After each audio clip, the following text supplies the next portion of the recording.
একদম ঠিক আছে, মার মার, দ্রুত মার। আরে ছোটু, দুইজন তো পালিয়ে গেল। স্যার কোথায় গিয়েছে আমি কিভাবে বুঝবো? ওরা যদি আমার পানিটা খেয়ে ফেলে? তো স্যার আপনার পায়ের কাছে। একটাকে তো শেষ করে দিলাম, এখনো তো আরেকটা বাকি আছে। আরে বাচ্চারা, আমাকে এই খাঁচার ভিতরে কে বন্দি করলো? আমি বন্দি করেছি। আরে মুঞ্জিয়া, তুমি আমাকে কেন বন্দি করেছো? আমি তোমার সাথে আর কথা বলবো না। কিন্তু কেন, কি হয়েছে? না, আমার সাথে তোমার কোনো কথা নেই। তোমার সাথে আমি একদমই কথা বলবো না।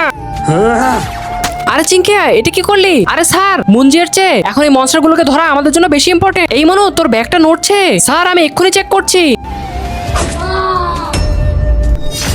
আরে স্যার, এই মনস্টার তো মনে হচ্ছে ছোটুকে খেয়ে ফেলেছে। চিঙ্কিয়া, এখন তোর গুরুজিকে জলদি ডাক। জি স্যার। গুরুজি!